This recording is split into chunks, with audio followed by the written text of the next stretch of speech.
हम रसोई से बर्तन धोने की आवाज आती है। दीदी, अभी तो हम रसोई में गए भी नहीं, फिर ये बर्तन धोने की आवाज कहाँ से आ रही है? चलो देखते हैं। दोनों अंदर जाकर देखती हैं तो मांझ रहा होता है, रोहन धो रहा होता है और बूढ़ी सास पार्वती खाना बनाने लगती है। ये देख उन दोनों को बड़ी शर्मिंदगी होती है। ये आप सब क्या कर रहे हैं?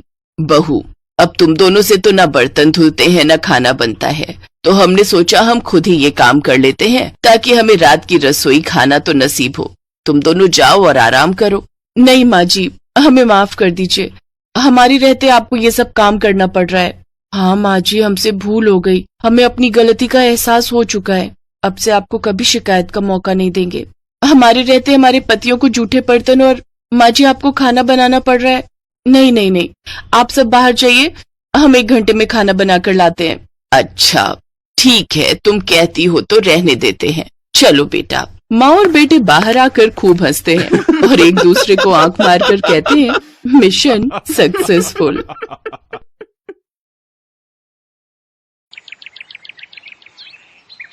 एक रोज शाम के वक्त हिना अपनी माँ के साथ बैठी हुई होती है। तभी वो अपने फोन में अपनी माँ को एक लड़की की फोटो दिखाते हुए कहती है, माँ ये देखो, ये लड़की कितनी मॉडर्न एंड टॉल है, ये मेरे भैया के साथ एकदम फिट बैठेगी। तभी उस घर की बड़ी बहू मानसी वहां आती है। चलिए माँ जी, हिना दीदी खाना लग गया है। बहू यहाँ तो आ, ये देख हम तेरे देवर के लिए रिश्ता.com की साइट पे लड़की ढूंढ रहे हैं जो कि सुंदर होने के साथ साथ अमीर भी है। अब तेरे गरीब मायके वालों ने दहेज के नाम पर 1-2 चीज पकड़ा दी बस, इसलिए अब मैं अपनी छोटी बहू अमीर खानदान की लाऊंगी जो कि भर भर कर दहेज लाए। हाँ, वो अपनी बड़ी बहू को ताने दे ही रही थी कि तभी उसका छोटा बेटा हितांश एक मॉडर्न लड़की के साथ घर आता है। उन दोनों के गले में वरमाला डली हुई थी। हितांश बेटा, ये लड़की कौन है? माँ ये जूली है और हम दोनों ने शादी कर ली है। क्या तुम दोनों ने शादी कर ली? मैं नहीं मानती इस शादी को। हाँ तो किसे फर्क पड़ता है आपके मानने या ना मानने से? वैसे भी वो कहावत तो आपने सुनी ही होगी कि जब मियाँ बीबी राजी तो क्या करेगा काजी। मैं जानती हूँ, जरूर इस डायन ने ही तुझे भड़काया होगा। मैं इस डायन को हरगिज अपनी बहू नहीं मानूंगी। भले ही आप ना मानो, लेकिन लीगली तौर पर मैं ही तो हूँ आपकी बहू। इसलिए अब जल्दी से जाइए और आरती की थाली लाकर मेरा गृह प्रवेश कीजिए। सास बेमन से अपनी नई बहू का स्वागत करती है। जूली हितांश के साथ अपने कमरे में चली जाती है।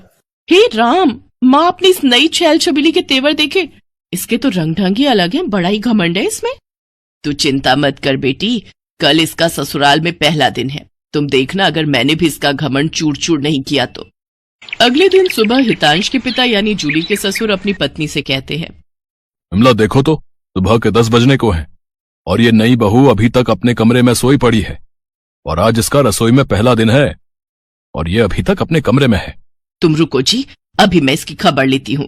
नई बहू, अरे ओ नई बहू। कुछ देर बाद जूली वहां आती है। क्या बात है मम्मी जी, क्यों सुबह सुबह इस घर को मच्छी बाजार बनाकर रखा है? छोटी बहू, ये क्या तरीका है अपनी सास से बात करने का? हितांश, हितांश जरा बाहर आना तो। अब क्या हुआ जूली डार्लिंग?